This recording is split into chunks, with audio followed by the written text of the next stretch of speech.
Hello friends, good evening সকলকে, শুভ সন্ধ্যা। সকলে কেমন আছো? আমি খুব ভালো আছি। সো হঠাৎ করেই ভিডিওটা করলাম বিকজ দীঘা থেকে ফিরে এসেছি। তো এখন সকাল থেকে ভেবে গেছি ভিডিও করব, বাট এখনও অবধি করে উঠতে পারিনি। তো ভাবলাম সন্ধেবেলায় একটু তোমাদের সঙ্গে কথা বলি, একটা ছোট ভিডিও করি। সো আজকে হচ্ছে সোমবার।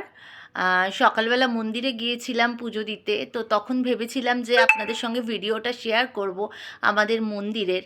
তো তখন আর করা হয়ে ওঠেনি, অ্যাকচুয়ালি একা হাতে পুজো দিতে গিয়ে আর ভিডিও করা হয়নি। তো অন্য কোনো দিন আবার সেই ভিডিওটা শেয়ার করব। তো কাল অমাবস্যা, অমাবস্যা লাগছে কালকে সন্ধেবেলা, এবং 29 তারিখে অমাবস্যা সন্ধেবেলায় ছাড়ছে 6টা 25 সম্ভবত। আমি ভুলও হতে পারি, টাইমটা একটু 19-20 হতে পারে।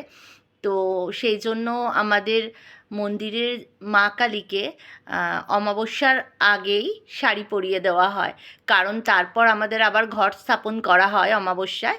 তো সেই জন্য অমাবস্যা লাগার আগে মায়ের শাড়ি পরানো হয়, মানে আগের শাড়ি চেঞ্জ করা হয়। তো এই পুণ্য কাজটা আমার হাত দিয়ে মা করান। মানে আমি এটার জন্য মনে হয় আমার জীবন সার্থক যে আমি এইটুকু করতে পারি। তো তার জন্য অসংখ্য ধন্যবাদ মাকে। তো এখন আমি যাব সেই মন্দিরে, আমাদের সিদ্ধেশ্বরী মন্দিরে মাকে শাড়ি পরাতে।